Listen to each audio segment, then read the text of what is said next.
मुझे आज भी अपना पहला एक्सट्रैक्शन का केस याद है कि एक माताजी बुजुर्ग, उनका मैं दांत निकालने गया तो उन्होंने कन्नड़ा जो लैंग्वेज है कर्नाटक की, उसमें मेरी साथी जो थी उनको बोला कि नहीं, उनको बोलो कि ये दांत निकाले नहीं। तो मैंने उनसे पूछा क्यों? तो उन्होंने कहा कि साहब, मैंने ऐसा सुना हुआ है, वो 70-80 साल की महिला बोल रही है कि मैंने ऐसा सुना हुआ है कि मेरी नेत्र ज्योति पे इसका प्रभाव पड़ेगा। दांतों को अपन मार्बल फ्लोर की तरह नहीं समझें कि इसमें जितनी घिसाई करेंगे उसमें उतनी चमक आएगी। मैं आपको बताता हूँ सर कि एक टूथ की 3 लेयर्स होती हैं। सबसे ऊपर की परत को हम बोलते हैं एनिमल की layer, which is also known as the hardest substance known in the human body. Second जो लेयर होती है उसको हम बोलते हैं dentin, which is naturally yellow in colour. Last but never the least is the pulp, और जिसको हम साधारण भाषा में कहते हैं कि दांत की नस। एनिमल की परत हमारे दांतों को व्हाइटनेस देती है। अब अपना व्हाइट, इस रूम में बहुत तरह के व्हाइट है, क्योंकि व्हाइट एक कलर है, इसमें अलग अलग शेड्स होते हैं जी।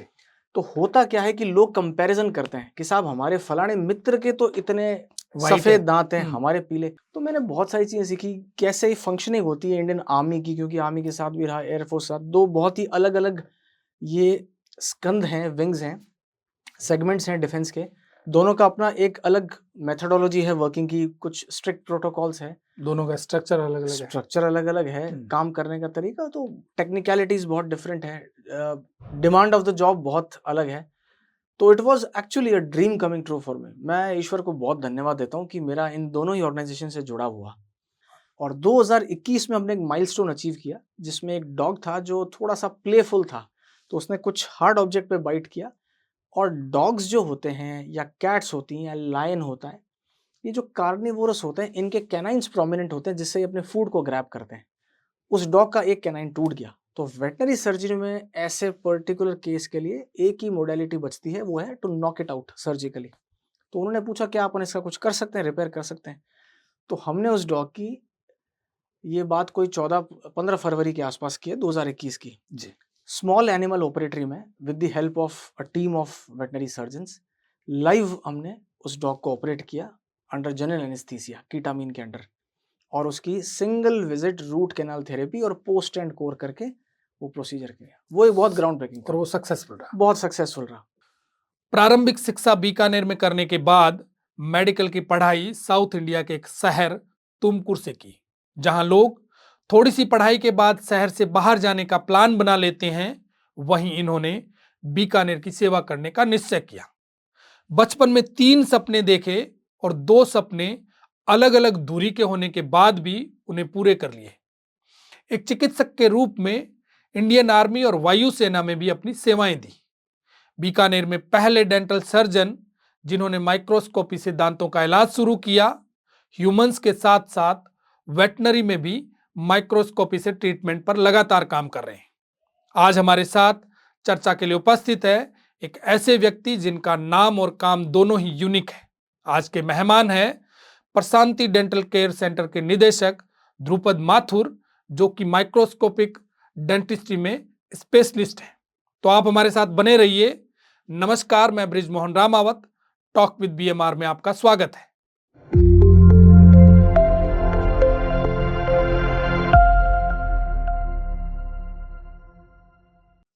डॉक्टर साहब, टॉक विद बीएमआर में आपका बहुत बहुत स्वागत। बहुत बहुत साधुवाद sir. Doctor Dhrupad Mathur, dentist ji, आप सबसे अलग क्यों हैं? देखिए, अलग होने के बहुत सारे कारण हैं। कारण को मैं सबसे पहले कहता हूँ कि मेरा नाम सबसे अलग है, जो एक बहुत ही अनकॉमन नेम है। जैसा कि लोग समझते हैं कि ये पांचाल नरेश द्रुपद के बेस पे है, जबकि ये ध्रुपद है, धनुष वाला ध, जो कि हिंदुस्तानी गायन शैली में एक गायन पद्धति है। और ह्यूमन बींग्स को या मैनकाइंड को ये ऐसी एक विद्या है जो सबसे पहले गायन में प्रचलित हुई। संगीत स्वामी हरिदास इसके जनक माने जाते हैं। और उसके बाद तदनुरूप और समानांतर काल में डागर घराना जो है वो इसका चीफ प्रोपोनेंट माना जाता है। दूसरी चीज, मैं एक माइक्रोस्कोपिक सर्जन हूँ। आपके श्रोताओं को ये जानकर बहुत अचरज होगा कि माइक्रोस्कोपी यानी कि दूरबीन से चिकित्सा, और वो भी डेंटिस्ट्री में। ये क्या है, ये मैं इसको पूरी तरह से समझना चाहूंगा। Sure. So basically dental operating microscope करके एक यंत्र आता है, ठीक है जी। फिजिक्स का एक फॉर्मूला अगर अपन यूज करें तो वो पर्टिकुलर यंत्र ऑलमोस्ट 21 टाइम आपकी ऑपरेटिंग फील्ड को मैग्नीफाई करता है। तो एक बहुत अच्छी कहावत डेंटिस्ट्री में कही जाती है that the tooth is a fine structure with even फाइनर details.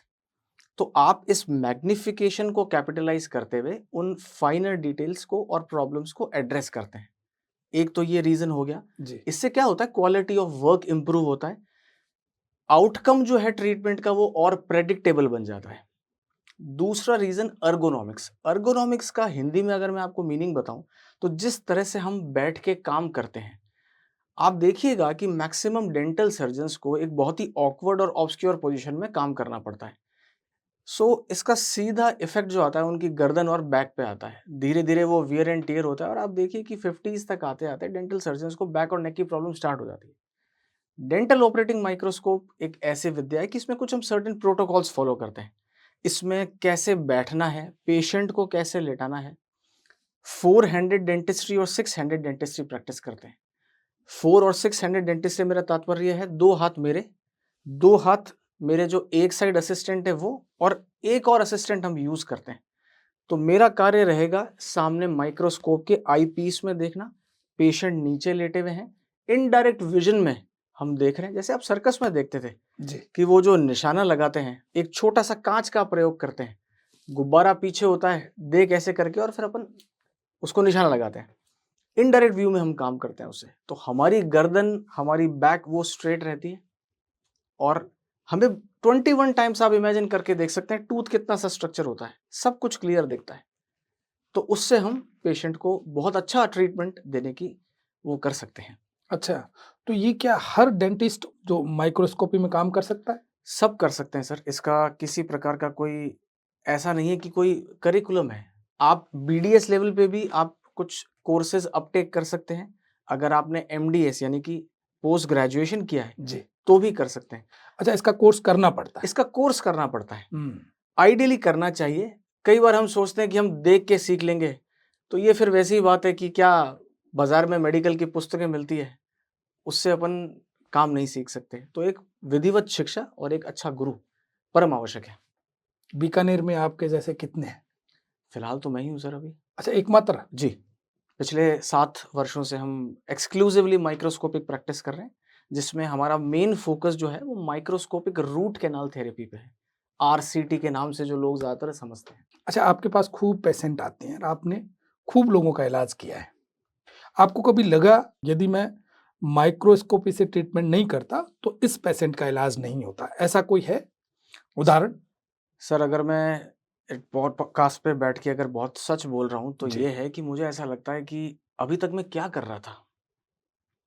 अगर माइक्रोस्कोपी नहीं थी और मैं अपनी सिर्फ नेकेड आई से वर्क कर रहा था, तो अब मैं रेट्रोस्पेक्ट में बैठ के ये सोचता हूँ कि मैंने कितनी चीज़ें मिस की होंगी, जो अगर ये माइक्रोस्कोप होता तो करता। अच्छा। हाँ जी, ये ग्राउंड ब्रेकिंग चीज़ रही है हमारी प्रैक्टिस में, बिलीव मी सर। आपको मैं छोटा सा एग्जांपल देना चाहूँगा। एक टूथ है, उसमें रूट्स होती हैं और रूट के अंदर कैनाल्स होती हैं। जी। कई बार एनाटॉमिकल वेरिएशंस के कारण ऐसा होता है कि आप एनाटॉमिकल वेरिएशंस मतलब आंतरिक संरचना उसकी ऐसी होती है कि फेयर चांसेस होते हैं कि आप कोई कैनाल मिस कर दें। अगर आपने एक ऐसी वाइटल कैनाल मिस कर दी है जिसको आपको एड्रेस करना था, डिसइंफेक्ट करना था और पैक करना था, और आपसे वो चूक गई, तो आपने बाकी सब ट्रीट कर दिया, पैक कर दिया and you have sent of the patient, but patient की प्रॉब्लम जस की तस रहेगी, पेशेंट ठीक नहीं होगा। आजकल कुछ एडवांस्ड डायग्नोस्टिक टेक्निक्स आ गई हैं जिसको हम सीबीसीटी बोलते हैं, जो 3 डायमेंशनल आपको एक स्कैन बना के देता है। उससे फिर डायग्नोस होता है तो पता लगता है कि साहब आपने ये मिस कर दिया। तो ऐसे में क्या करता है, माइक्रोस्कोप उन चीज़ों को ढूंढने में प्रयास करता है। या फिर रूट कैनाल थेरेपी करते वक्त कई बार हमारे इंस्ट्रूमेंट ब्रेक हो जाते हैं, उन इंस्ट्रूमेंट को हम माइक्रोस्कोप की टेक्निक से वापस रिट्रीव कर सकते हैं, जिसको हम इंस्ट्रूमेंट रिट्रीवल करते हैं। फिर क्या होता है, कई बार ऐसा होता है कि chronic irritation in the tooth के कारण दांतों में कैल्शियम टाइप डिपॉजिट हो जाता है, जिसको हम कहते हैं कि कैल्सिफाइड पल्प चैम्बर या स्क्लेरोज्ड कैनाल, जो हमारी डेंटिस्ट्री की टर्मिनोलॉजी में यूज करते हैं। तो उसमें क्या होता है, इंस्ट्रूमेंट आगे नहीं जाता या हमें पता ही नहीं होता कि रास्ता हमें लेना कौन सा है। उस केस में हम मैग्नीफाइड विजन में वो ऑपरेटिंग फील्ड को देखते हैं और हमें पता होता है कि हमें चोट कहाँ करनी है। नहीं तो आप ये देखिए कि हमारी डेंटल ड्रिल्स जो होती हैं, करीब-करीब आज की ड्रिल्स 3.5 से 4 लाख आरपीएम पे चलती है। तो ये वैसा ही है, मक्खन की एक टिकिया पे गरम करके आप चाकू डाल दें, विद इन नो टाइम वो उसको काट देगा। तो आपके पास प्रेडिक्टेबिलिटी आ जाती है। आप वेवर्डली आप हिट नहीं करते टूथ स्ट्रक्चर को। You are very precise and methodical at the same time. तो इसको मैं ये कह सकता हूँ, मतलब मैं किसी की क्रिटिसाइज नहीं कर रहा, पर जो बिना माइक्रोस्कोपी काम करते हैं तो आइडिया से कर रहे हैं। ये आइडिया ऐसे लगता है सर कि आपने जो अपना करिकुलम पढ़ा होता है, जी। तो प्रैक्टिस के साथ-साथ आपको पता लग जाता है कि ये चीज़ यहाँ मिलेगी। 100 में से 90 मिलेगी केसेस बट श्योरिटी नहीं है। श्योरिटी हो जाती है। वो कैसे होती है सर? हम उसको रेडियोग्राफ से कंफर्म करते हैं। 100 में से 90 केसेस में यूजुअली काम निकल जाता है। अड़ता कहाँ है? वो 10 केस।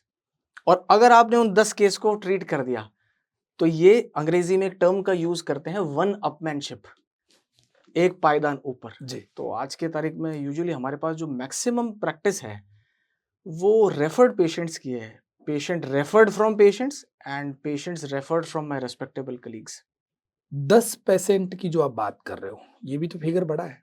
बिल्कुल है सर, इसको भी हम छोटा नहीं कह सकते। बिल्कुल। ये एक पेशेंट प्रैक्टिस बना सकता है आपकी। आपने सपोज़ कीजिए 10 जगह वो जाकर आ गए, कहीं रिलीफ नहीं मिला उनको, और अगर वो आपके पास हरी कृपा से अगर उनका ट्रीटमेंट हो गया, जय जयकार है। तो मैं ये कह सकता हूँ कि डॉक्टर ध्रुपद माथुर बीकानेर में होना बीकानेर के लिए सौभाग्य है। सर, मैं इसे अपना सौभाग्य मानता हूँ कि बीकानेर की अपनी जनता को हमारे अपनी सेवाएँ देने का सौभाग्य प्राप्त हो रहा है। अदरवाइज़ मेरा प्लान ये था कि 2009 में मैं बाहर मूव करने का प्लान बना चुका था। बट चूँकि मेरे आदरणीय फादर मदर यहीं हैं, जी। तो उन्हीं की सेवा में मैं रहना चाहता था। और बीकानेर से बढ़िया कोई शहर नहीं है सर। ये जो अपनायत है, हथाइयाँ हैं, यहाँ का कल्चर और हेरिटेज जो है, ये इनकम्पैरेबल है सर। जी, इस पर डॉक्टर साहब हम बात करेंगे, उससे पहले मेरे 2-4 सवाल और हैं मेडिकल से रिलेटेड। जी, एक तो मिथक चलता है, मिथक ये है कि दाँत दर्द कर रहा है, डॉक्टर ने बोला दाँत निकलवा लो, आपके तो कीड़ा लग गया। जी, चूँकि मैं गाँव से बिलॉन्ग करता हूँ, तो हमारे गाँव में ज़्यादा चलता है मिथक। उसमें ये होता है कि यदि आपने दाँत निकाल लिया, तो आपकी आँखें चली जाएगी, आपके ब्रेन में समस्या हो जाएगी। ये कहाँ तक सही है? देखिए 3rd ईयर में प्रिवेंटिव एंड सोशल डेंटिस्ट्री करके एक हमारे सब्जेक्ट होता है। उसमें बाकायदा एक चैप्टर पढ़ाया जाता है, सोशल टैबूज़। जो इस प्रकार की भ्रांतियाँ हैं, तो उन पे वो प्रकाश डालते हैं। जी। बहुत कॉमन मिसकंसेप्शन है। देखिए, मैं आपको एक बात बताता हूँ, मैं दक्षिण भारत में पढ़ा हुआ हूँ। मुझे आज भी अपना पहला एक्सट्रैक्शन का केस याद है कि एक माताजी बुज़ुर्ग, उनका मैं दाँत निकालने गया, तो उन्होंने कन्नड़ा जो लैंग्वेज है, कर्नाटकी, उसमें मेरी साथी जो थी उनको बोला कि नहीं, उनको बोलो कि ये दाँत निकाले नहीं। तो मैंने उनसे पूछा क्यों? तो उन्होंने कहा कि साहब, मैंने ऐसा सुना हुआ है, वो 70-80 साल की महिला बोल रही है कि मैंने ऐसा सुना हुआ है कि मेरी नेत्र ज्योति पे इसका प्रभाव पड़ेगा। तो मुझे बड़ा हँसी भी आई और मेरे को ऐसा लगा भी कि 2703,000 किलोमीटर दूर से मैं जो मिथ्याएँ और मिथक सुनता हुआ आ रहा हूँ, वो यहाँ भी है। सुदूर दक्षिण भारत में भी वही सेम चीज़ चल रही है। हाँ। जैसे बच्चे क्या करते हैं कि दूध का दाँत टूटता है, तो सूरज की ओर देख के उसको वो फेंक देते हैं। मैंने भी फेंके हैं। है ना सर? हाँ। अपन सबने किया है वो। हाँ। या चूहे के बिल में डाल दें। या वेस्टर्न कंट्रीज़ में कंसेप्ट है, कंसेप्ट ऑफ टूथ फेरी। उसमें पेरेंट्स अपने बच्चों को ये कहते हैं कि आपका जो दाँत टूटा है, आप अपने तकिए के नीचे रख के सो जाएँ उसको। एक परी आएगी जिसको हम टूथ फेरी कहते हैं, वो ले जाएगी और आपको उसके बदले में बहुत सुंदर सा एक दाँत देगी। तो ये जो दाँत निकाल देना और उससे अनेत्र ज्योति वगैरह, ये सब मिथ्याएँ हैं सर। सर, होता क्या है, मैं आपको बताता हूँ। मैं सबको एक ही बात पूछता हूँ कि अगर एक आध दाँत निकलने से नेत्र ज्योति पे फ़र्क पड़ रहा होता, तो ऐसे बहुत से पेशेंट हैं जो डेंचर पहनते हैं, या तो उनके निकले या निकाले गए। जी। तो अभी तक वो सूरदास हो जाने चाहिए थे। जबकि क्या ऐसा अपन ने कोई पेशेंट देखा है कि किसी जो डेंचर पहन रहा है और उसकी नेत्र ज्योति चली गई? दूसरा, मैं अपनी प्रैक्टिस में एक बहुत चीज़ देखता हूँ कि पेशेंट आकर कहते हैं कि साहब, मैं लोकल भाषा का प्रयोग करूँगा अपनी जी। मारवाड़ी का, कि डॉक्टर साहब जाड़ तो कढ़ानी कोनी। तो पूछा साहब कहीं हो गयो? तो बे क्या है साहब, फलाणो कोई निकलवार आयो, कढ़ार आयो, बठे सूं और बठे सूं, तो बियारो कैंसर डेवलप हो गयो। अब मैं इस पे प्रकाश डालता हूँ। होता क्या है सर, हम मेडिकल कुछ प्रोसीजर करते हैं और उसके अनुरूप अपने को हीलिंग नहीं मिल रही होती, तो जो आपके ट्रीटिंग डॉक्टर हैं वो कुछ टेस्ट रन करते हैं। उन टेस्ट में उनको कुछ लगता है कि नहीं ये किंतु परंतु है पैरामीटर्स, वाइटल पैरामीटर्स, वो फिर कुछ एडवांस टेस्ट रन करते हैं। उसमें भी उनको कुछ गड़बड़ लग रहा है तो फिर वो हायर सेंटर्स पे भेजते हैं। फिर जो निकल के आता है वो चौंका देने वाला होता है। तो इसको हम ऐसे नहीं समझें कि डेंटल एक्सट्रैक्शन से कैंसर हो गया। ये तो डायग्नोस हुआ है। डायग्नोस हुआ है और ईश्वरीय तत्व को धन्यवाद दें कि हम्म, ऐसी कुछ गतिविधि आपके शरीर में हुई जिसके कारण आपको यथोचित लाभ नहीं मिला, आपका जाना हुआ और उन्होंने डायग्नोस करके दिया। तो बहुत सारे ऐसे पेशेंट हैं जो सर्वाइव कर जाते हैं टाइमली डायग्नोस होने के कारण। तो मैं सबको कहूंगा कि ऐसा नहीं है कि आंखें कमजोर हो जाती है या हम कैंसर हो जाता है या बहुत सारी ऐसी और चीजें चलती हैं। अच्छा, एक मिथ और है, वो ये कि दांत की यदि आप सफाई करा लेते हो जी दांत हिलने लग जाते हैं, जी जी जी, दांत कमजोर हो जाते हैं।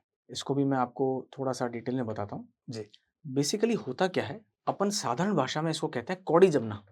हम्म, दांत और मसूड़े के बीच में मैल की लेयर होती है। सबसे पहले जमता है plaque. Plaque if not treated in time, with passage of time it gets converted into something what we call as calculus या कौड़ी। अब वो हार्ड होती है रिलेटिवली। दांत और मसूड़े के बीच में जम के वो जो अटैचमेंट है मसूड़े का दांत के ऊपर, उसको खत्म करना शुरू करती है, क्योंकि वो रूट की तरफ बढ़ती है। आपने देखा होगा गांव परिवार में, अपन सब ग्रामीण परिवेश से हैं। जी। ए बूढ़िया माई जी का है बियारा दांत आपा भी हिलर हाथ में आ जावे, है ना। तो ये क्यों होता है? क्योंकि अटैचमेंट लॉस हो रहा है। इसको हम पेरियोडोंटाइटिस बोलते हैं।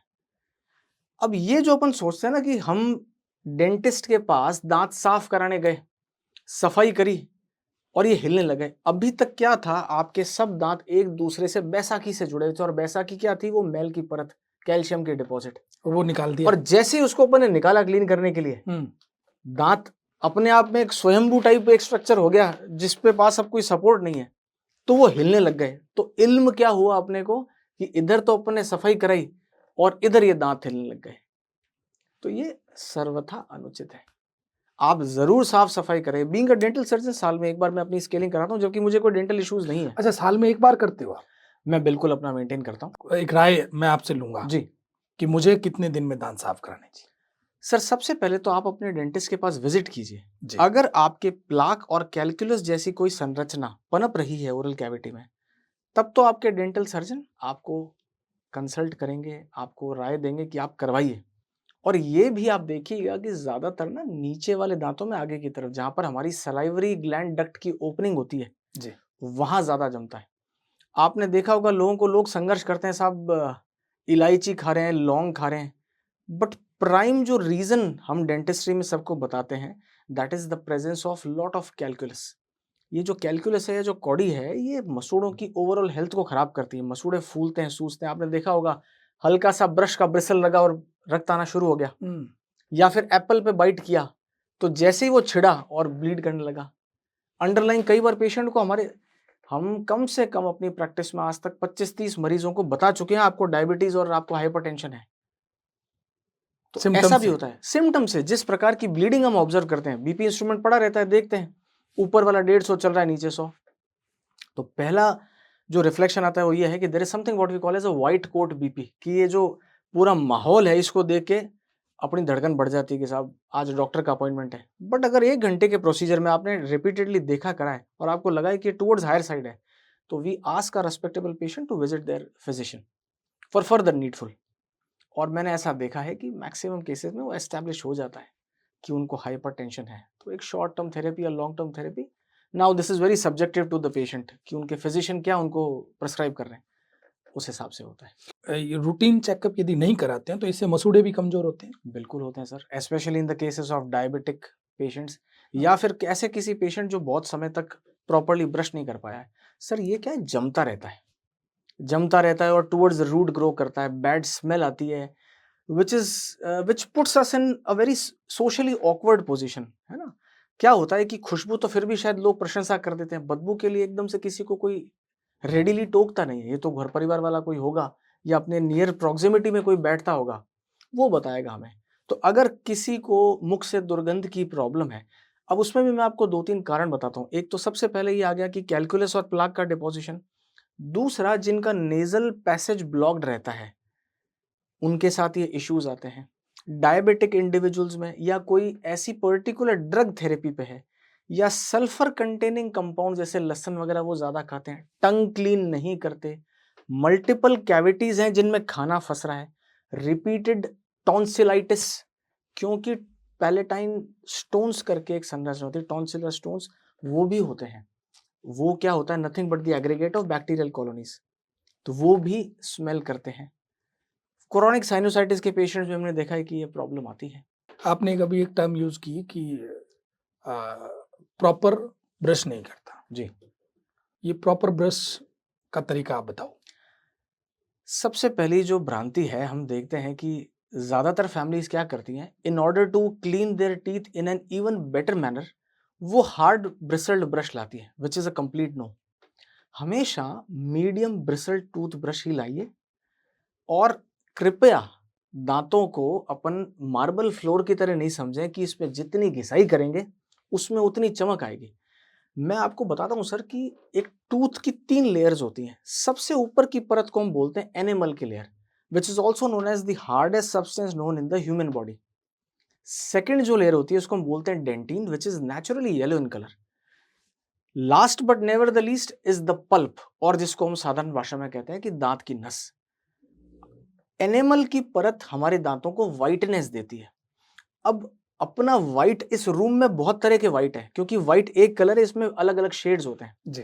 तो होता क्या है कि लोग कंपैरिजन करते हैं कि साहब हमारे फलाने मित्र के तो इतने White सफेद है। दांत हैं, हमारे पीले।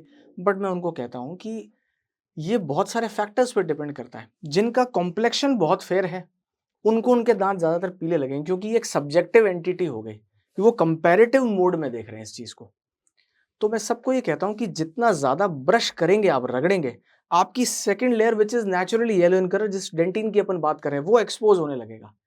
तो हमें ये इल्म होने लगता है कि साहब हम तो इतना ब्रश कर रहे हैं फिर और भी नहीं फिर हो रहा। भी ये तो पीले होते जा रहे हैं। हम्म। तो I would request my respectable viewers कि kindly abstain from using that vigorous brushing. आप 15 सेकेंड्स तो बहुत होते हैं, मटर के दाने जितना या मटर के आधे दाने जितना टूथ ब्रश लें, वो जो विज्ञापनों में अच्छा, दिखाते हैं। केवल 15 सेकंड ही करना है? बहुत है, इंपॉर्टेंट है सर। अच्छा, 15 मैंने सेकंड तो बहुत कई होता है। लोगों को देखा है कि कई तो उस पर लेकर के बाहर गली में आ जाते हैं और बात करते हैं। बिल्कुल और सर, आस पड़ोस को यूं। संभालते हैं, अखबार पढ़ते हैं, हाँ। सारा अपना वार्तालाप वगैरह भी चलता रहता है, फ्रेशन अप भी होते रहते हैं साथ में। जब तक कि कोई उनको रुकवा ही नहीं तब तक वो रुकते नहीं है, ऐसा हम मजाक एग्जैक्टली में यही कहते होता हैं। है। जबकि ये थोड़ा सा डेलिटेरियस है। अब इसमें क्या होता है कि हॉरिजॉन्टली अगर आप ज्यादा ब्रश करेंगे तो cervical area of the tooth, यानी कि टूथ का वो एरिया जो मसूड़े के पास है, वहां से सीढ़ी नुमा कटना शुरू हो जाते हैं दांत। ओके। उसको हम सर्वाइकल अब्रेजन बोलते हैं। और वही बात है घूम फिर के कि एनिमल की परत जारी है, डेंटिन एक्सपोज हो रहा है। तो जैसे ही हम पानी का एक घूंट लेते हैं या फिर कुछ मीठा पदार्थ का सेवन करते हैं जो चिपचिपा होता है, जैसे ही डेंटिन के कांटेक्ट में आकर आता है, अपन मारवाड़ी में जिसको कहते हैं कि रीढ़ चाल वो करें, झंझनाट होती है। झंझनाट होती है, सनसनाट होती है, कुनकुनाट होती है, सेंसिटिविटी होती है ना, तो वो सब शुरुआत होने लग जाती है। तो इसका करने का कोई तरीका है फिर? जी बिल्कुल। अपने ब्रश को 45 डिग्री एंगुलेशन पे आप होल्ड कीजिए जी। एंड ऊपर वाले दांतों में ऊपर से नीचे ब्रशिंग, सॉफ्ट ब्रशिंग मोशन में धकेलिए। बेसिकली टूथ ब्रश को अगर आप अपने आंखों के लेवल पे आकर देखेंगे तो आपको इल्म होगा कि साहब जिग-जैग पैटर्न में ये ब्रशेस होते हैं। अब ये जिग-जैग पैटर्न इन्वेंट हुआ क्यों?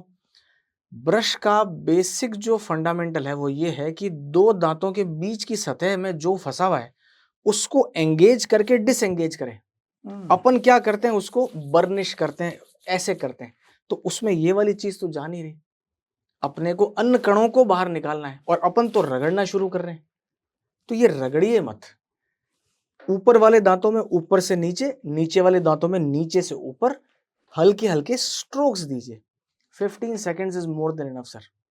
मैं आपको खुद का बताऊं, और ये क्यों होता है कि ज्यादातर लोग आधी नींद में होते हैं ब्रश के टाइम, तो वो जो जैसा बन पड़ता है, और स्पेशली बच्चों में बहुत प्रॉब्लम होती है। तो हम जो भी पेरेंट्स हैं उनको कहते हैं कि साहब आप लोगों को थोड़ा सा अपने बच्चे के साथ एफर्ट्स पुट इन करने पड़ेंगे। अभी से ये गुड हैबिट्स कल्टीवेट होगी तो इनके लिए बहुत है, क्योंकि आजकल हम बहुत ज़्यादा रिफाइंड फूड स्टफ कंज्यूम कर रहे हैं which is giving rise to lot of caries. अगर मैं आपसे पूछूं ब्रिजमोहन जी, तो आप कितनी बार डेंटिस्ट गए होंगे या मैं कितनी बार डेंटिस्ट गया होऊंगा, वो उस टाइम फंडामेंटल ही नहीं था। बट आप देखिए जितना रिफाइंड फूड स्टफ हम कंज्यूम कर रहे हैं, जैम्स, जलीज, स्टिकी टॉफीज, रोक है नहीं जो चीज़ मुंह में आ रही है, और फिर प्रॉपर ब्रशिंग नहीं हो रही। इस कारण बच्चों में भी आप देखेंगे कि बहुत सारी अभी डेंटल प्रॉब्लम्स स्टार्ट हो रही है। कई लोग दिन में 4-4 बार करते हैं, जी। कई लोग दिन में 2 बार करते हैं और कई लोग सुबह 1 बार करते हैं। तो इसका प्रॉपर तरीका क्या है? कितनी बार करना चाहिए? देखिए सुबह शाम हम सबको कहते हैं करिए। हुँ। मैं इसको एक ऐसी चीज़ से समझाता हूँ कि लोग कहते हैं कि साहब हमारे मुंह में बैड स्मेल डेवलप होने लग जाती है। जी। इसका फंडामेंटल बताऊंगा।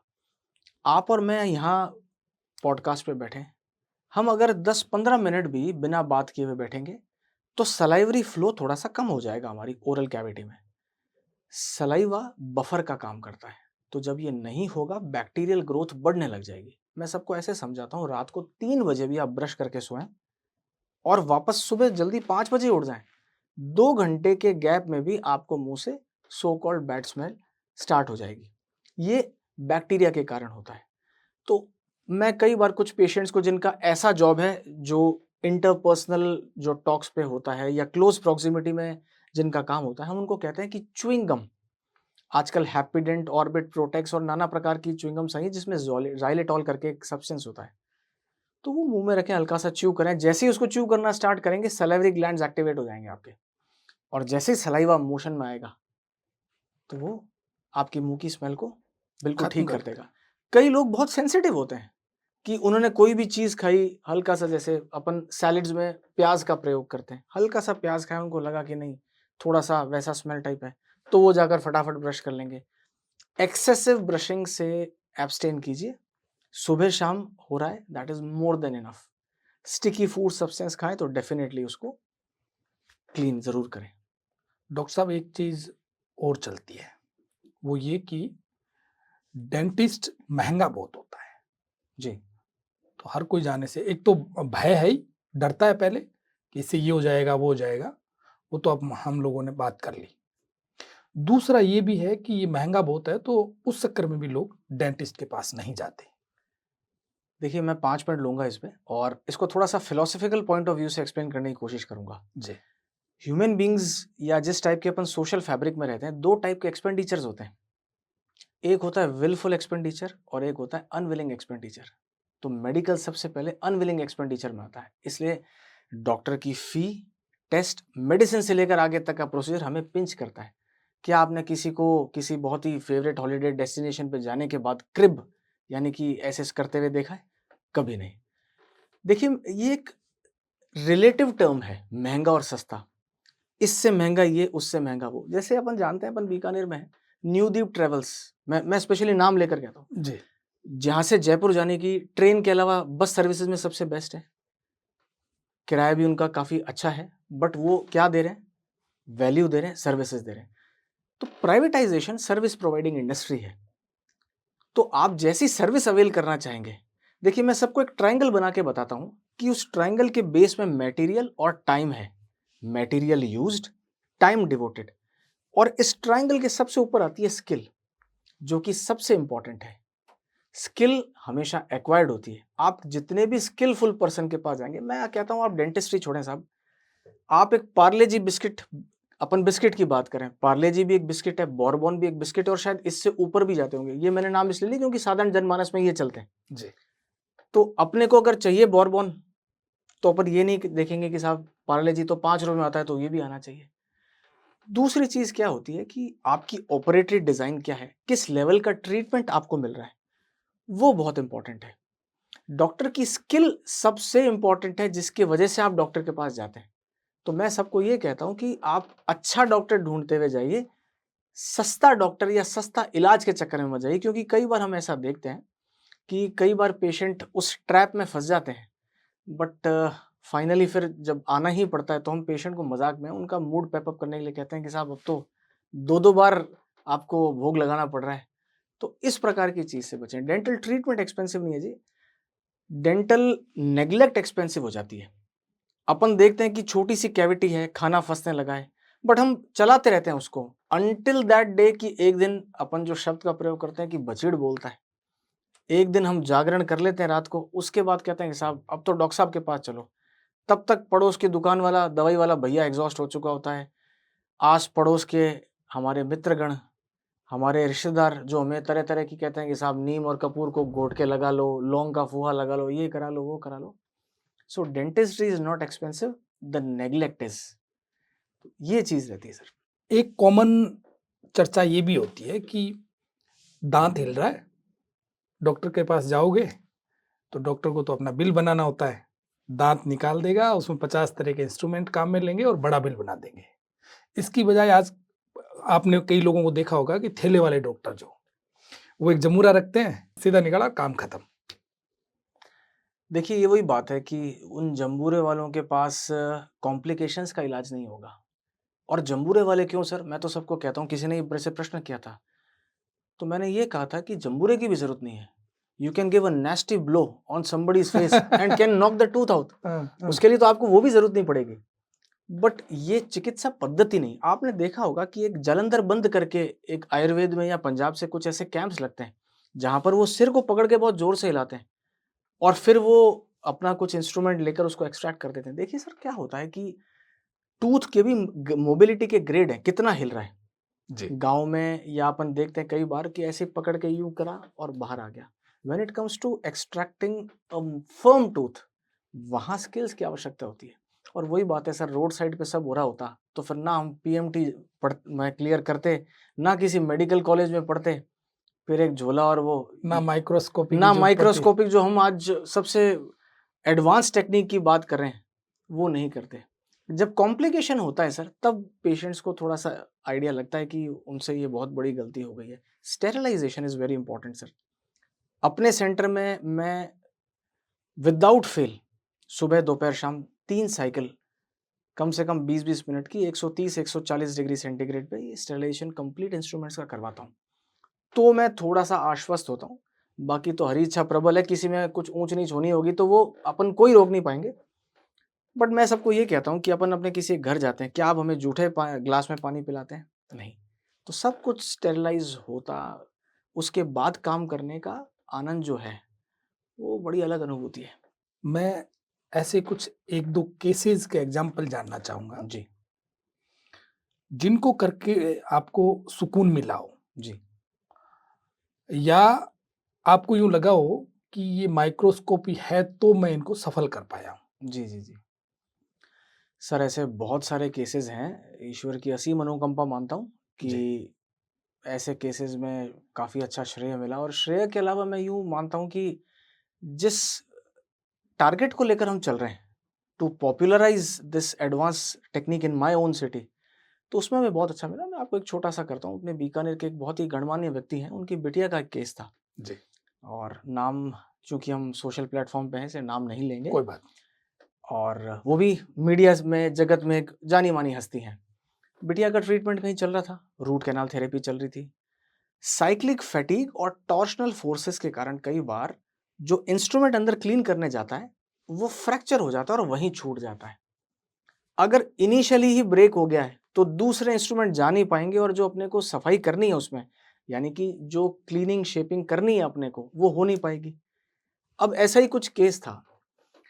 तो जब ये पता लगा तो होता है, पेशेंट कई बार क्या है कि उस चीज़ को थोड़े अलग लेवल पे ले जाते हैं। उनको वो उस चीज़ से कंपेयर करते हैं जैसे ऑपरेशन करते हो तो पेट में कैंची छूट गई हो। तो वो क्या है, तिल का ताड़ बन जाता है। उस बच्ची की भी क्या है कि मैरिज होने वाली थी, ससुराल वाले भी घबरा गए। बड़ा हल्ला मचने लग गया साहब कि कैसे होगा, क्या होगा, जयपुर ले जाने की बातें वगैरह, क्योंकि उसका पेन कंटिन्यूस था। 1-2 जगह और भी उसको कहीं रेफर किया गया, फिर किसी ने वो अपना, तब तक निकला नहीं था वो इंस्ट्रूमेंट? तब तक निकला नहीं था सर, क्योंकि ये बहुत ही एक उच्चतर श्रेणी की विद्या है सर। जी। आप इसे ऐसे समझें कि बाल जितनी पतली स्पेस में यदि कुछ चला गया है और दिख नहीं रहा है, वहां से उसको माइक्रो सर्जिकल लूप टेक्निक द्वारा स्टेजिंग प्लेटफॉर्म अल्ट्रासोनिक से हम बनाते हैं, उसके बाद हम उसको निकालते हैं। ये डेंटिस्ट्री के, मैं आपको अगर बिल्कुल बताऊं तो टॉप 3 सबसे एक तरह से कह सकते हैं कि जटिल प्रक्रियाओं में से एक है। क्योंकि इनडायरेक्ट विजन में किया जाता है, इसको डायरेक्टली दिखता नहीं। माइक्रोस्कोप में भी हम आई पीस में देख रहे हैं बट हाथ नीचे चल रहे हैं। जैसे मैं आपसे बात कर रहा हूँ, मैं काम यहाँ कर रहा हूँ, तो वो जो हैंड आई कोऑर्डिनेशन है और इतनी बारीक स्पेस में काम करना, ये अपने आप में चैलेंजिंग है। तो कई बार सफलता मिलती है, कई बार फिर अगर हम उसको रिट्रीव नहीं कर पाते तो बाईपास करते हैं। खैर एनीवेज 45 मिनट्स का टाइम लगा और बाय गॉड्स ग्रेस वो इंस्ट्रूमेंट आउट था। तो वो जो रश ऑफ इमोशंस है वो उस बिटिया के फादर के जो हमने देखा, that he instantly started crying and he hugged मी कि डॉक्टर साहब थे तो बढ़िया कर दिया, निहाल कर दिया। तो मैंने उनको बिठा के समझाया, देखिए कई बार क्या होता है कि कॉन्वर्सेशन जो है वो बहुत इंपॉर्टेंट होते हैं। जी, जैसा पेशेंट सोच रहा होता है ना कि ये हो जाएगा वो हो जाएगा, वैसा कुछ नहीं होता। वैसा नहीं होता। प्रॉब्लम रहती है बट उसको भी बाईपास करने के बहुत टेक्निक्स हैं। तो ओवर द टेबल बैठ के हम उन कॉम्प्लिकेशंस और उनका रेस्पेक्टिव सॉल्यूशन उस पे जब चर्चा करते हैं ना, अब जैसे उन दोनों फादर और डॉटर को बताया तो वो बिल्कुल शांत हो गए एंड 3 दिन में वो बच्ची मुस्कुराते हुए वापस मिलने आई। अभी now she is married, blessed with a very beautiful baby boy. तो मुझे बड़ा अच्छा लगता है। ऐसे कई सारे केसेस हैं सर, रेफर होते रहते हैं मेरे पास कि साहब 4 में से 3 कैनाल्स मिल गई है, पेशेंट को अभी तक नहीं आ रहा। कोई हाई प्रोफाइल केसेस होते हैं जो जहाँ हमारे साथियों की भी प्रतिष्ठा दांव पे होती है, तो वो धीरे से बस एक मैसेज डाल के भेजते हैं कि साहब आप थोड़ा सा देखिएगा एंड वो करके। तो रिसेंटली आप यूँ समझ सकते हैं कि जो अपना एडमिनिस्ट्रेटिव महकमा होता है, तो वहाँ से किसी सज्जन का पधारना हुआ और केस फंसा हुआ था। Basically upper molar tooth, first molar में रूट एक होती है, कैनाल्स 2 होती हैं। कई बार वो मिलती नहीं है, उसको ढूंढना पड़ता है and there is the catch. कई बार वो अपना एक अलग रास्ता लिए हुए होती है, तो पेशेंट का पूरा ट्रीटमेंट हो जाता है, उसको रिलीफ मिलता है but not up to the mark जहां पर हम एक्सपेक्ट कर रहे होते हैं। तो हम क्या करते हैं, सिर्फ उसी एरिया को ट्रफ करते हैं, देखते हैं। फिर कुछ एडवांस डायग्नोस्टिक एड्स का भी हम हेल्प लेते हैं, जैसे मैंने आपको निवेदन किया कि CBCT, जी, cone beam computed tomography which is a 3D scan, इसका भी हेल्प लेते हैं हम और इसकी हेल्प से फिर हम वो कर देते हैं। अभी ठीक हो गया रिसेंट में आपको। और ऐसी ये फहरिस्त बहुत लंबी है ब्रजमोहन जी, बहुत लंबी फहरिस्त है। अगर मैं सुबह से शाम तक बात कर सकता हूँ। बहुत ही हम्बल होकर मैं इस चीज़ को आपको सबमिट कर रहा हूँ कि सुबह से शाम तक हम बात कर सकते हैं। बहुत ही इमोशनल केसेस रहते हैं, बहुत ही चैलेंजिंग रहते हैं। एंड ऑफ द डे यही है जो आपको आगे प्रोपागेट करते हैं अपनी प्रैक्टिस में। और सिर्फ इसलिए नहीं कि डॉक्टर ध्रुपद की जय जयकार करे, मैं अपने से पहले डेंटिस्ट्री जो मेरा प्रोफेशन है, जिससे मेरा ब्रेड एंड बटर है, जी। जिससे मेरी एग्जिस्टेंस है, बस उसके साथ न्याय कर पाता हूँ। बस मेरे को वो ज़्यादा इंपॉर्टेंट लगता अच्छा, आपने कहा कि मैं साउथ पढ़ने है। गया, जी तो थोड़ी सी पढ़ाई पर बात कर लेते हैं। जी, बिल्कुल बिल्कुल। आपकी प्राइमरी एजुकेशन कहाँ हुई?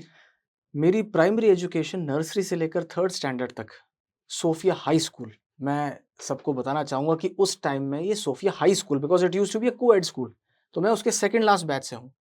4th टू 12th स्टैंडर्ड जो एक कॉमन नॉर्म था कि साहब लड़के हैं तो वो BBSE पढ़ने जाएंगे, हाँ, अच्छा, उसके बाद सोफिया अलग हो गई थी। Sophia, then it converted into an all girls school. फिर वो सोफिया गर्ल्स स्कूल है जो आज तक है। जी, मेरे घर से मेरी काफ़ी सिस्टर्स और कजन्स वहीं से पढ़ी हुई हैं। उस टाइम में वो 10th तक हुआ करती थी, उसके बाद फिर उसको एफिलिएशन दे दिया गया। Now it's a senior secondary school. उसके बाद 4 टू 12 स्टैंडर्ड तक जैसे मैंने बताया कि बीकानेर बॉयज स्कूल। फिर तुमकुर करके जगह है साउथ इंडिया में, वहाँ मुझे सीट मिली। बैंगलोर से कम 75 किलोमीटर दूर जगह है। वो दाने दाने पे वो जो है लिखा है खाने वाले में, तो वहाँ हमारा लिखा था दाना पानी, तो वहाँ हम पहुँच गए एंड 4 साल में वहाँ पढ़ा। मेरी compulsory rotatory internship Pacific Dental College and Hospital Udaipur में हुई। 1 साल जो इंटर्नशिप होती है। जी, उसके बाद मैं बीकानेर आ गया।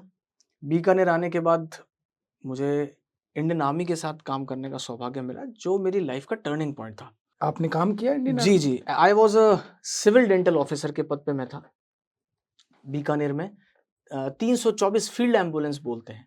फील्ड एम्बुलेंस बेसिकली एक मोबाइल यूनिट होती है। जब वॉर टाइम होता है, जी, लड़ाई का समय होता है, तो ये एज़ इट इज़ फ्रंट पे चला जाता है।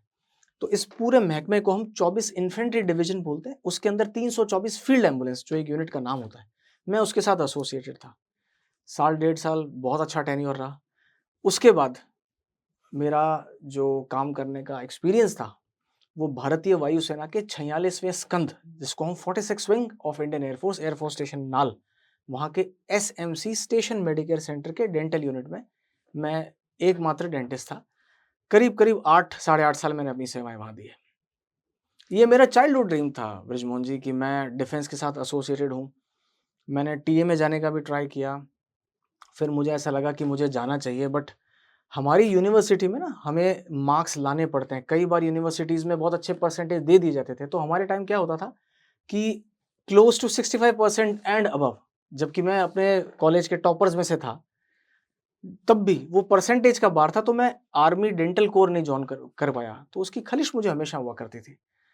बट आप कहते हैं ना, वो कौन सी मूवी है, ओम शांति ओम का डायलॉग है कि आप अगर मन से चाहो तो कायनात हेल्प करती है, तो कायनात ने मेरे लिए ये जरूर किया और ये मेरे लाइफ का टर्निंग आप पॉइंट उस था। हिसाब से नहीं जा पाए तो ऐसे गए। ऐसे कह जी। बिल्कुल। अच्छा, इसका कोई एक्सपीरियंस शेयर करो हमारे साथ। देखिए, मैं आपको बताऊं, पर्सनल और प्रोफेशनल फ्रंट्स पे मैंने बहुत कुछ चीज़ें सीखी कि एक तो ऑर्डरलीनेस क्या होती है। ये ह्यूमन बीइंग्स जो है, ये हम ऐसे जीव हैं कि हमें यदि एक दिशा नहीं दिखाई जाए तो हम हे वायर चलते हैं।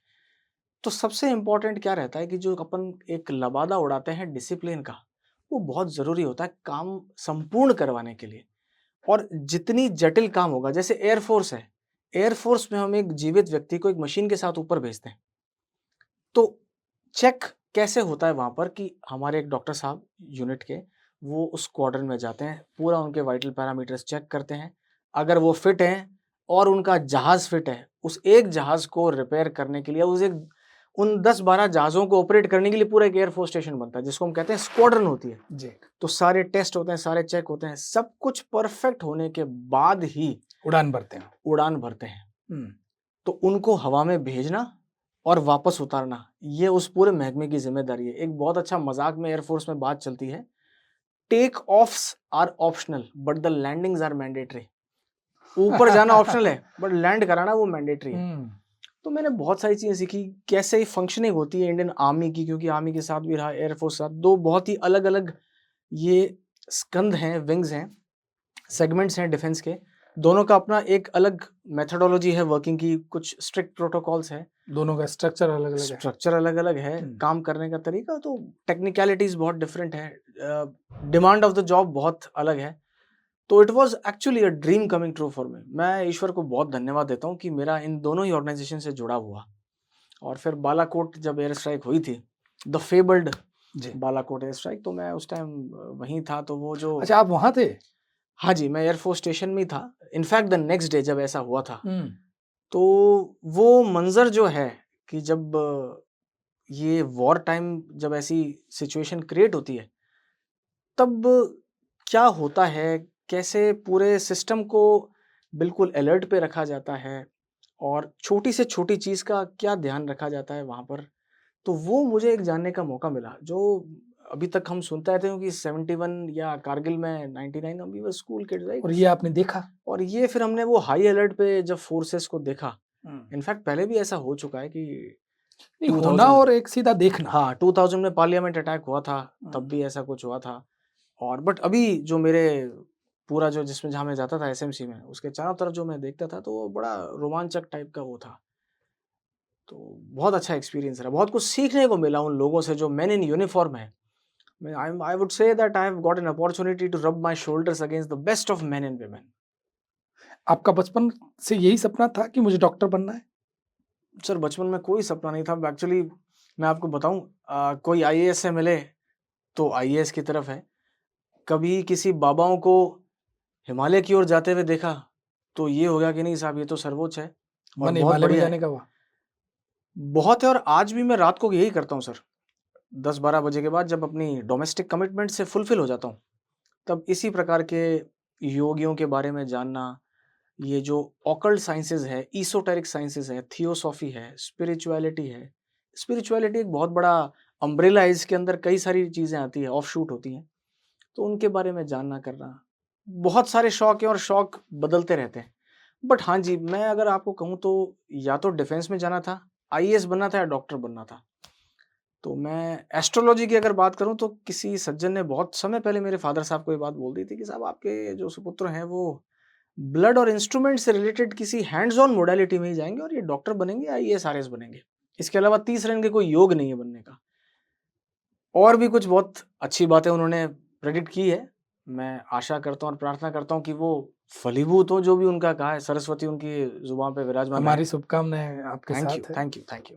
डॉक्टर साहब, मैंने एक आपके बारे में ये भी सुना है कि आपका वेटनरी में भी इंटरेस्ट है। जी, डेंटिस्ट, वेटनरी दोनों अलग अलग फील्ड, और आप वहां जाते भी रहते हैं समय समय पर, जी, जी, जी। तो इसको थोड़ा सा समझना चाहूंगा। श्योर। एक्चुअली मेरे एक बड़े रिस्पेक्टेबल पेशेंट हैं बीकानेर में, उनका परिचय कोई मोहताज नहीं है, डॉक्टर तरुण कुमार गहलोत साहब, टीके गहलोत साहब। टीके गहलोत साहब जिनके जी। नाम जाना जाता है, और वो फॉर्मर हेड रहे हैं department of veterinary surgery and radiology Rajuvas में। जी।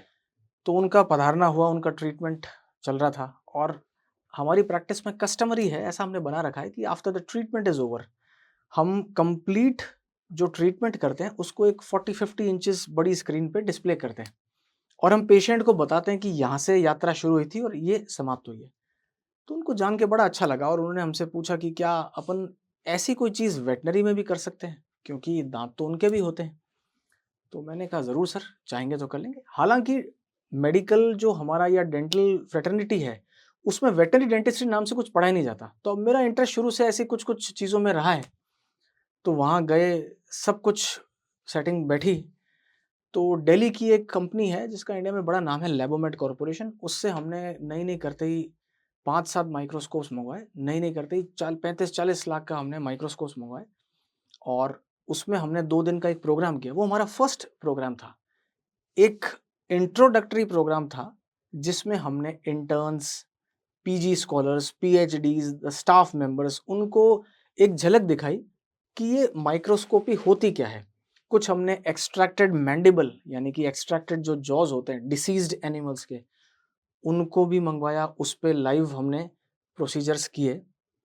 तो उस पे हमने उनको शोकेस किया, और उसके बाद तो ये हर साल एक दो प्रोग्राम्स हुए, नहीं करते ही हम 4 से 5 नेशनल लेवल के वर्कशॉप्स, जिसमें पूरे कंट्री से पार्टिसिपेंट्स आकर यहाँ पर ट्रेन हुए हुए हैं। अच्छा, अभी तक कर चुके हो 4 से 5? 4 से 5 नेशनल लेवल के वर्कशॉप्स। और 2021 में हमने एक माइलस्टोन अचीव किया, जिसमें एक डॉग था जो थोड़ा-सा प्लेफुल था, तो उसने कुछ हार्ड ऑब्जेक्ट पे बाइट किया। और डॉग्स जो होते हैं, या कैट्स होती हैं, या लायन होता है, ये जो कार्निवोरस होते हैं, इनके कैनाइन्स प्रोमिनेंट होते हैं, जिससे ये अपने फूड को ग्रैब करते हैं। उस डॉग का एक कैनाइन टूट गया। तो वेटनरी सर्जरी में ऐसे पर्टिकुलर केस के लिए एक ही मोडालिटी बचती है, वो है to knock it out surgically. तो उन्होंने पूछा क्या अपन इसका कुछ कर सकते हैं, रिपेयर कर सकते हैं? तो हमने उस डॉग की, ये बात कोई 14-15 फरवरी के आसपास की है, 2021 की। जी। स्मॉल एनिमल ऑपरेटरी में with the help of a team of veterinary surgeons, live हमने उस डॉग को ऑपरेट किया अंडर जनरल एनेस्थीसिया, कीटामीन के अंडर, और उसकी single visit root canal therapy और पोस्ट एंड कोर करके वो प्रोसीजर किया। वो एक बहुत ग्राउंड ब्रेकिंग और था, वो सक्सेसफुल रहा? बहुत सक्सेसफुल रहा। वो डॉग आज भी सब कुछ खा रहा पी रहा है, बिल्कुल आनंद में है। तो इसका तो सेटिस्फेक्शन का लेवल बहुत हाई है। सर कुछ भी, मतलब मेरे पास शब्द नहीं है उस चीज़ को करने के लिए कि आप ह्यूमन बीइंग्स जो करते हो। और मैं अगर आपको सच बताऊं तो माइक्रोस्कोप लगने के बाद दांत दांत होता है, चाहे फिर वो किसी का भी हो। तो मुझे तो एक्चुअली लग भी नहीं रहा था कि मैं किसी एनिमल को ऑपरेट कर रहा हूँ, क्योंकि वो माहौल वही था, जी। माइंडसेट वही था कि I am operating on a tooth. किसका टूथ है ये सेकेंडरी था। सारे उच्चतर तकनीकें थी, साजो सामान था, वो पूरा मैं होमवर्क करके जाता हूँ हमेशा। तो मेरी टीम थी, वेटनरी की टीम थी। एक स्टिपुलेटेड टाइम था, क्योंकि एक स्मॉल एनिमल को एक समय से ज़्यादा आप एनेस्थीसिया नहीं दे सकते, नहीं तो उसकी ओवरऑल हेल्थ पे और उसके वापस रिवाइव करने में थोड़ी दिक्कत आ जाती है। तो बस वो घड़ी के हिसाब से हम चल रहे थे, और डोकरी ने लाज रखी, सब बढ़िया। जी। मेरा अंतिम सवाल, टॉक विद बीएमआर के व्यूवर्स को आप एक मैसेज दें कि दांतों को कैसे रख रखाव करें, दांत ठीक कैसे रहे, दांत गिरे नहीं, इस पर छोटा सा एक मैसेज मैं चाहूंगा। श्योर। मैं देखिए सबको एक बात कहता हूँ कि दांतों का ह्यूमन बॉडी में या अपने इस ढांचे में 3 काम है। एक तो होता है फॉर्म, फॉर्म मतलब इस ढांचे का बनाए रखना। जी। दूसरा है फंक्शन, दांत का फंक्शन क्या है? टू मैस्टिकेट द फूड, यानी कि खाने को चबाना। और तीसरा है एस्थेटिक्स, अंग्रेजी में एक शब्द है, उसका मतलब है लुक्स। ये तीनों ही कॉम्प्रोमाइज नहीं हो, इसलिए अपने दांतों का आप ध्यान रखिए। कई लोग बहुत ज़्यादा कह रहा था कि साहब मीठा खाते थे, अब तो बिल्कुल भी नहीं, छोड़ दिया क्योंकि 1-2 डेंटल प्रॉब्लम्स हो गई। आप मीठा खाइए, मीठा खाना इज़ नॉट अ प्रॉब्लम। मीठा खाने के बाद उसके बाद केयर हो रही है कि नहीं हो रही in the form of brushing, या आपने 12 बजे मीठा खाया, 12:15 बजे आप शयन कर उसमें चले गए विदाउट क्लीनिंग द टीथ। आप बहुत ज़्यादा सॉफ्ट ड्रिंक्स कंज्यूम कर रहे हैं, क्योंकि वो पीएच में बहुत लो होता है, तो हाईली एसिडिक होता है, तो उससे एक तो क्षय होता है दांतों का। आप बहुत ज़्यादा, मैं आपको एक बहुत अच्छी इंटरेस्टिंग आपके व्यूअर्स को बताता हूँ। जी। बहुत सारी ऐसी चीज़ें हैं, उसमें से एक पॉइंट पे मैं चर्चा करना चाहूँगा कि इस हिस्से में नॉन ओडोंटोजेनिक पेन्स होते हैं जो डेंटल के कारण नहीं होते। अगर पेशेंट बहुत ज़्यादा स्ट्रेस में है, बहुत एंग्जाइटी में है, ट्रैवल कर रहा है जिसके कारण उसको रेस्ट नहीं मिल रहा, उसका पिलो चेंज हो रहा है, उसका स्लीपिंग पैटर्न डिस्टर्ब हो रहा है, या वो बहुत ज़्यादा चबाने वाला भोजन कर रहा है, या कोई चोट लगी है, तो आपने देखा होगा कि कई बार हम ऐसे लोगों से मिलते हैं जो उबासी लेने के लिए मुंह खोलता है, कट की साउंड आती है। जी। तो बेसिकली इसको हम टेम्पोरोमैंडिबुलर जॉइंट डिसऑर्डर्स, जो यहाँ एक जॉइंट होता है उससे ग्रसित होते हैं। उसका दांतों से कोई लेना देना नहीं। उसका दांत से लेना देना नहीं है, बट इससे लेना देना है, क्योंकि ये स्ट्रेस में 4 और 4 8 muscles of mastication, buccinator, masseter, lateral pterygoid और मीडियल टेरिगॉइड, इसमें जब इश्यूज आते हैं तब ये प्रॉब्लम आती है। तो कई बार ऐसा होता है कि पेशेंट सोचता है दांत की प्रॉब्लम है, पेशेंट चला जाता है न्यूरो वाले के पास, पेशेंट चला जाता है ईएनटी वाले के पास, या फिर डेंटल कैविटी हो गई और जैसा मैंने आपको बताया पल्प तक चली गई, तो उसके रेडिएटिंग पेन आते हैं। पानी पिया एक घूंटी और पूरा वो हिस्सा दुखने लग गया, तो पेशेंट कहता है साहब सारी दांतों में तकलीफ है। सारे दांतों में तकलीफ नहीं होती, वो एक आध दांत होता है, क्योंकि नर्व सप्लाई का ट्राइजेमिनल नर्व का खेल है ये सारा। तो ऊपर वाले दांतों में प्रॉब्लम होगी तो आंख और सिर तक में रिफ्लेक्शंस आएंगे। यही नीचे वाले दांतों में प्रॉब्लम होगी तो कान और गला इफेक्टेड होगा, यहाँ दर्द करेगा। दर्द करेगा, इफेक्टेड होगा, इनसे दर्द होगा। और ये एक्यूट पल्पाइटिस के पेन ज्यादातर रात को होते हैं, ठंडा गर्म लगना, रात को पेन ज्यादा आना, मीठी चिपचिपी चीज, जैसे अपन ने कोई चाशनी की चीज खाई, एक्लेयर्स जैसी चिपचिपी टॉफी खाई, या 5 स्टार जैसी चिपचिपी चॉकलेट खाई, तो उससे एकदम से अपने को शूटिंग पेन टाइप स्टार्ट होता है। तो पेशेंट क्या करता है, एकदम से जीभ वहां घुमा के उसको हटा लेते हैं। तो अगर कुछ भी लगे तो एक बार दिखा दीजिए अपने चिकित्सक को। और दांत हैं तो बहुत सारे आनंद हैं, है ना। सिर्फ ये स्माइल, क्योंकि अपन क्या है, डेंटिस्ट्री के बारे में बात होती है कि dentistry is all about smile. No, it is not about smile, it is about your चौकटा पूरा और द फॉर्म ऑफ योर, ये ना, ये पूरा जबड़ा, hmm. Function of chewing the teeth and aesthetics appearance. आप ये देखिए कि कई मीम्स बनते हैं, उसमें ये है कि किसी के आईब्रो नहीं है और किसी के दांत नहीं है, बट उस पर्टिकुलर फोटो में दांत पे ही सबसे ज्यादा पेशेंट का या जो भी देख रहा है उसका गौर जाता है। आपने होता ना आजकल फेसबुक पे, सोशल मीडिया पे देखते हैं, तो फिर वो नीचे लिखते हैं कि आपका ध्यान दांत पे गया, जबकि इस पर्टिकुलर चित्र में इस पेशेंट के या मरीज के आईब्रो भी नहीं है, उस पर ध्यान किसी का नहीं दिया, आपके दांत पे गया। तो इस चीज से बहुत सारी चीजें हैं। और भी अगर सब कुछ ठीक रहा तो हम मिलते रहेंगे, और ऐसे छोटे छोटे से ना ज्ञान उपयोगी या रोजमर्रा के जीवन में पेशेंट जैसा ध्यान रखें, वैसा वैसा कुछ अपन अपने रेस्पेक्टेबल व्यूअर्स के लिए करते रहेंगे। डॉक्टर साहब, आप हमारे यहाँ पधारे, आपका बहुत बहुत आभार। बहुत आभार आपका भी, आपने अपना कीमती समय दिया और मुझे बहुत अच्छा लगा यहाँ आकर। और इस तरह के पॉडकास्ट करने से क्या होता है, जैसा आप अभी थोड़ी देर पहले फरमा रहे थे कि इंफॉर्मेटिव जर्नलिज्म जो आजकल चल रहा है, ये उसी के अंतर्गत है। तो मेरे योग्य कोई सेवा हो तो हम तो सादर स्वागत करते हैं किसी का भी। जी, थैंक यू सो मच। आपका बहुत बहुत थैंक यू।